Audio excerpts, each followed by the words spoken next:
बार बार मैं figures of speech की video इसलिए डाल रही हूँ क्योंकि मेरा मेरा मकसद है सिर्फ़ और सिर्फ आपका बेस मज़बूत करना। ठीक है, कंसेप्ट रिवीजन हो जाएगा आपका और प्रैक्टिस हो जाएगी आपकी, और ये भी बताना कि ये कितना इम्पॉर्टेंट है फ्रेंड्स। ये बहुत बहुत ज़्यादा इम्पॉर्टेंट है फिगर्स ऑफ स्पीच। तो डे 6 स्टडी प्लान आज का मैंने ये बनाया है, और ब्रिटिश लेक्चर मैं कल के वीडियो में अपलोड करूँगी इंशाल्लाह।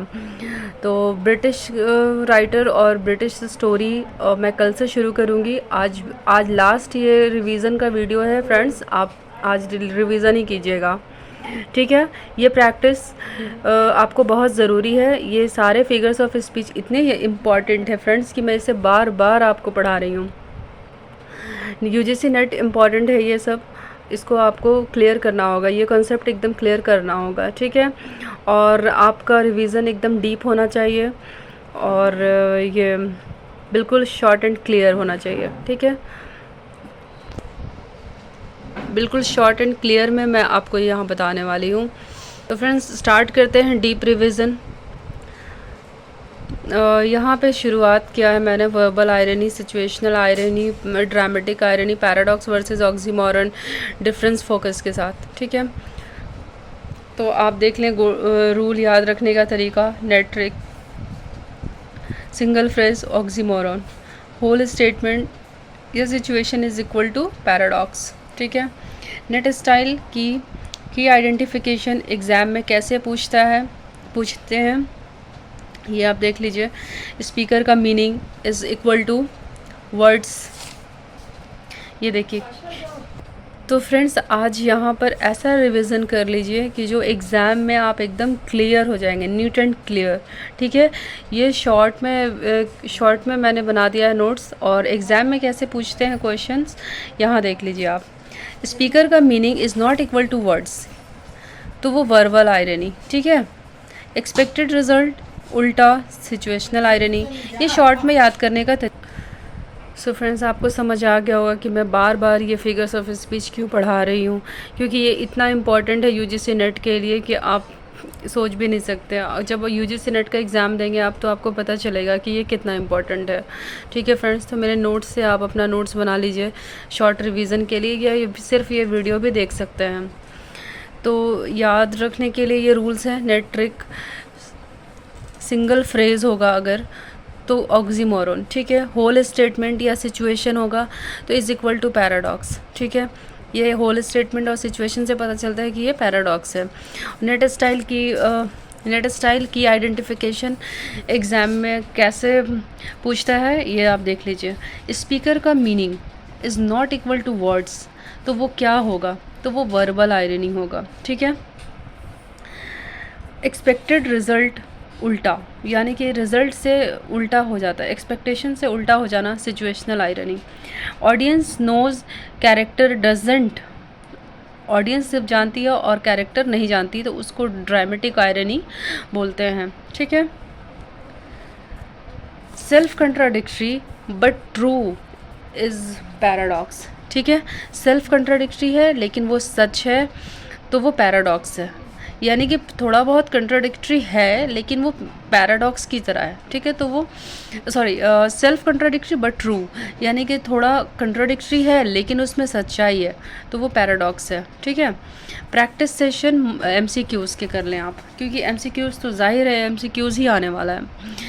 तो प्रैक्टिस सेशन में एमसीक्यूज़ आंसर हिडन है, लेकिन मैं आपको दिखा दे रही हूँ। ठीक है, मैंने हिडन आंसर के बनाया था, लेकिन आपको मैंने जब प्रैक्टिस करा था तो आंसर हिडन रखा था, इसलिए मैंने वहाँ पे आंसर हिडन लिख दिया था ताकि मुझे याद रहे। लेकिन आप भी फ्रेंड्स अगर आप ये वीडियो देख रहे हैं तो आंसर चाहे तो आप हिडन करके भी बना सकते हैं कॉपी पे, नोटबुक पे। ठीक है, तो water everywhere, nor any drop to drink, ये कॉलरिज का एक लाइन है एक पोएम का, जो किसने लिखा था, या फिर नहीं सॉरी किसने लिखा था नहीं, ये कौन सा फिगर्स ऑफ स्पीच है। The above line illustrate which figure of speech, ये ऊपर की लाइन जो है ये कौन से फिगर्स ऑफ स्पीच को इलस्ट्रेट करती है। तो पैराडॉक्स पैराडॉक्स को ये इलस्ट्रेट करती है, ठीक है। आप इसकी प्रैक्टिस करने के बाद नोटबुक में आप अलग से इसका आंसर हिडन रख करके प्रैक्टिस कर सकते हैं, ठीक है। तो paradox contradiction plus truth is called paradox. मैंने बार बार जगह जगह पे लिख दिया है ताकि आपको कन्फ्यूज़न ना हो, ठीक है friend. A fire station burns down while the firefights are away on an emergency call. ये देखिए, this situation is an example of, ये इस तरह से आएगा। तो इसमें आप बेहतर तरीके से जानते हैं इसका आंसर क्या होगा। सिचुएशनल आयरनी, ये मैंने कम से कम 3 वीडियो तक पढ़ा दिया है, ठीक है।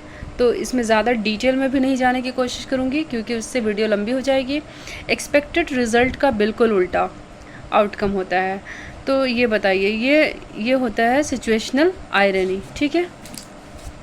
यहाँ पे मैंने लिख भी दिया है, आपके रिवीजन के लिए ये वीडियो काफ़ी होगा फ्रेंड्स, ठीक है। In a play the audience knows that the hero is going to be betrayed but the hero himself does not know this। यानी कि इन अ प्ले, एक प्ले में ऑडियंस जानती है लेकिन हीरो नहीं जानता है। तो इस हीरो उस हार के बारे में नहीं जानता है कि वो हारने वाला है। तो ये कौन सी आयरनी होगी फ्रेंड्स? ये तो आपको फट से बता देना चाहिए कि ड्रामेटिक आयरनी हो सकती है, ठीक है। ये मैंने बहुत पढ़ा दिया है, तो ये ड्रामेटिक आयरनी है। Which of the following explanation is an oxymoron. अब ये फिर से ये क्वेश्चन किस तरह से घुमा घुमा कर आ रहा है ये आप देखिएगा। Which of the following expression is an oxymoron. Oxymoron का एक्सप्रेशन क्या है? Answer all of the above. Open secret, cruel kindness, bitter sweet, ये तीनों ऑक्सीमोरॉन का एग्जाम्पल है, इसलिए ऑल ऑफ द अबव में लगाना है आपको, ठीक है। ये वीडियो देखकर आप प्रैक्टिस कर लीजिएगा, ठीक है friends. I can resist everything except temptation. Oscar Wilde. The above statement is an example of oxymoron, irony, verbal irony, paradox, situational irony. ये किस चीज़ का है? आप गेस करें, मैं आंसर दिखाती हूँ। ये देखें, पैराडॉक्स, ये पैराडॉक्स का एग्जाम्पल है।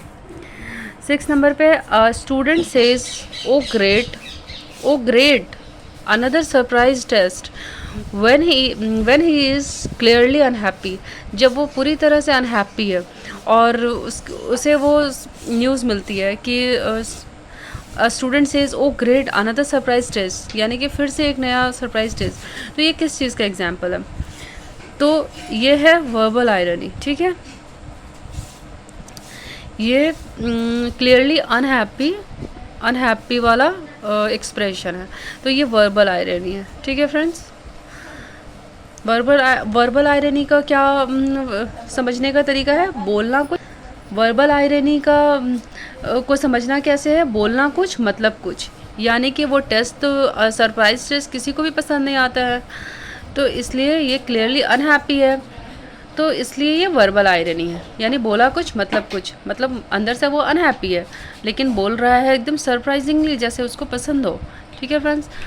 तो यही था आज का video, full revision, deep revision, ठीक है फ्रेंड्स। तो मिलते हैं नेक्स्ट वीडियो में ब्रिटिश राइटर के साथ, ब्रिटिश स्टोरी के साथ, ठीक है फ्रेंड्स, जो यूजीसी नेट में बहुत इंपॉर्टेंट है। तब तक मेरे वीडियो को लाइक कीजिएगा, सब्सक्राइब कीजिएगा चैनल को, और कल की वीडियो के लिए वेट कीजिएगा जो ब्रिटिश लेक्चर पे होगी। और टिल देन बाय बाय।